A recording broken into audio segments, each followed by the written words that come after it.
Hello my dear students, मैं भूपेंद्र पांडे आपके साथ क्लास 12th का एनसीईआरटी सॉल्यूशन लेके एक बार फिर से आया हूँ पार्ट 4 के साथ। एंड इस पार्ट 4 में दोस्तों हम लोग कुछ एक्सरसाइज 1.1 फिनिश करेंगे एंड नेक्स्ट पार्ट से हम लोग स्टार्ट करेंगे एक्सरसाइज 1.2 का concept and exercise 1.2। So student, question number 13, so that the relation are defined in the set A of all polygons, but conditions are given. Relation like p1 p1 and p2 have the same number of sides.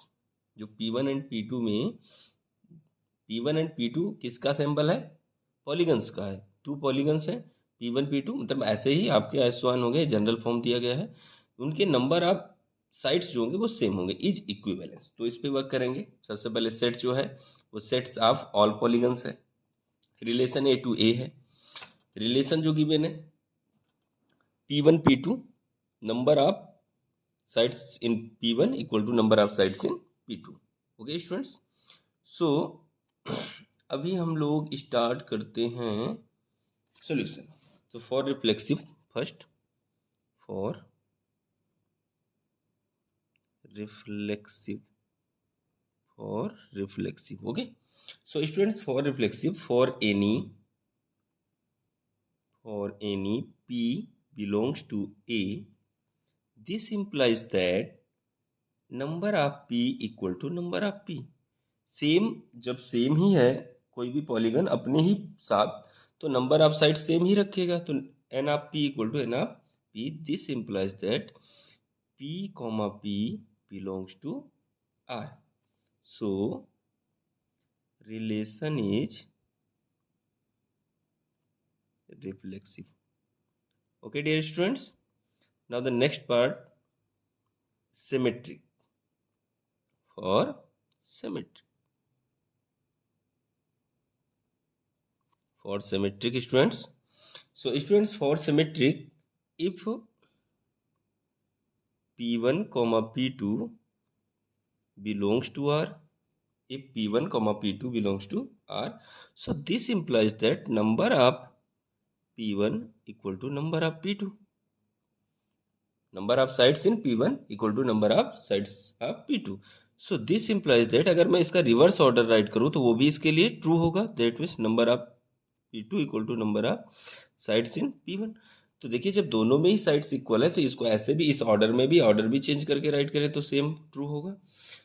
This implies that p2 comma p1 is also belongs to R। so relation is symmetric। okay students, and next one point, for transitive, for transitive,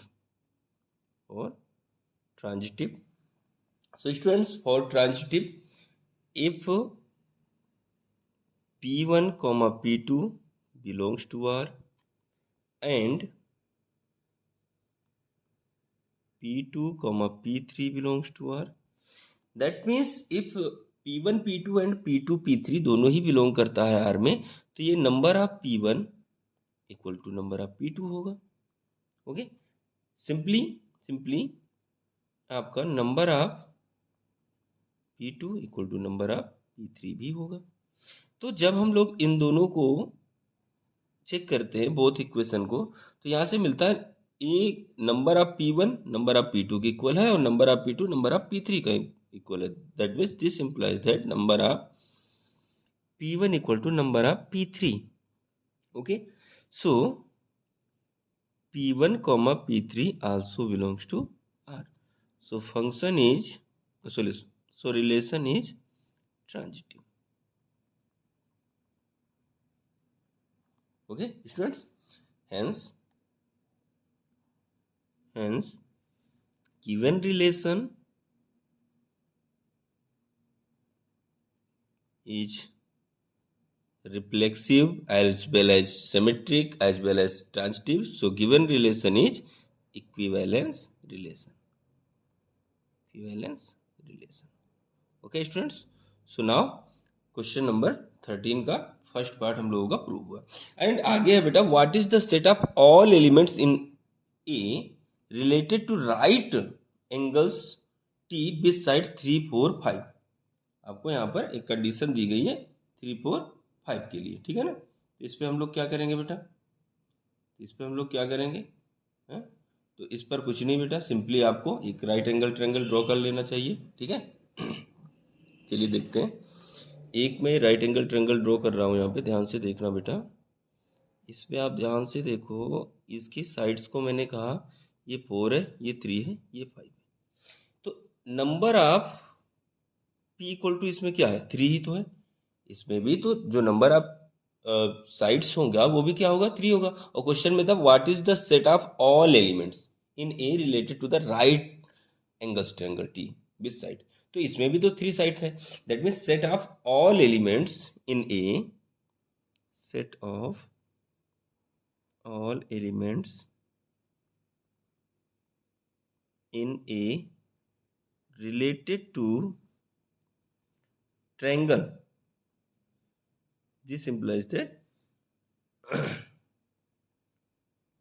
set of all polygons with number of sides 3, with number of sides 3, ठीक है। सो set of all triangle, set of all triangles, यहाँ पे triangle है तो वो सभी polygon जो कि ट्रायंगल होंगे, जो ट्रायंगल होंगे वो क्या होंगे, इस ट्रायंगल के साथ रिलेटेड होंगे। Okay students, okay students, now the next question number 14। Let capital L be the set of all lines in XY plane, XY that means 2D plane में, and R be the relation in L defined as the R equal to L1 L2 such that L1 is parallel to L2।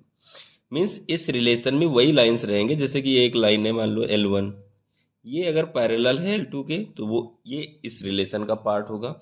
But अगर मैं ये कहूँ क्या L1 parallel L3 है तो ये नहीं है पैरेलल, तो ये रिलेशन का पार्ट नहीं बनेगा, तो ये रिलेशन का पार्ट नहीं बनेगा। आइए सॉल्व करते हैं बेटा। तो सॉल्व करने में सबसे पहले हम लोग क्या राइट करेंगे, जैसा कि सिंपली जो गिवन मैटर होता है, L equal to set of all lines in XY plane, all lines in XY plane, okay. And जो R है वो L2 L पर है, ठीक है। L2 L मतलब पैरेलल लाइन पर, ठीक है, कह सकते हैं पैरेलल लाइन पर है। और रिलेशन जो बनेगा बेटा वो होगा L1, L2 such that L1 is parallel to L2, such that L1 is parallel to L2। आइए प्रूव करते हैं, okay. So first for reflexive,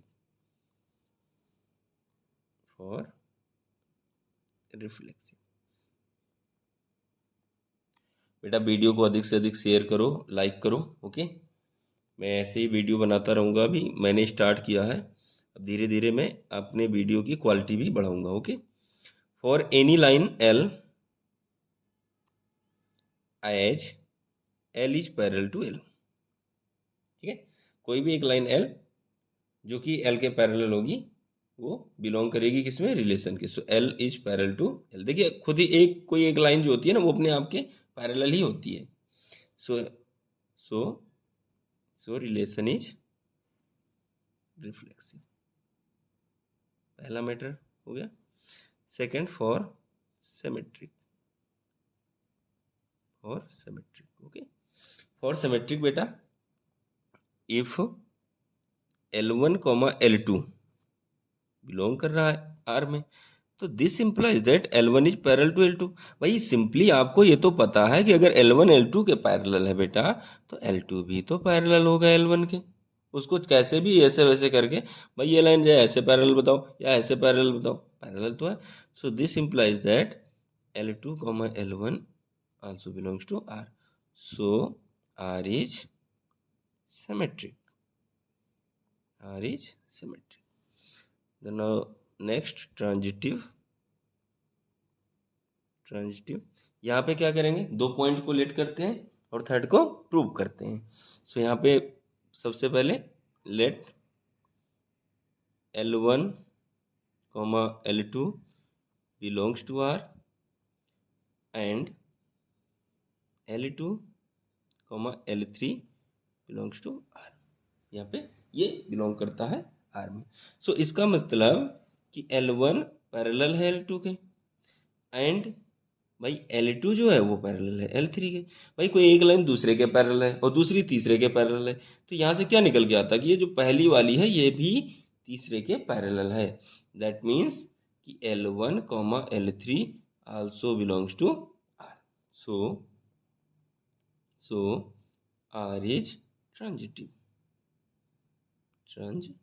okay. So बेटा हम लोगों का इतना हो गया, वीडियो को पॉज करके आप नोट कर लो, ठीक है। अभी एक इसमें और थोड़ा सा पार्ट है, ये देखो यहाँ पे गिवन है ना, find the set of all lines related to the line y equal to 2x plus C.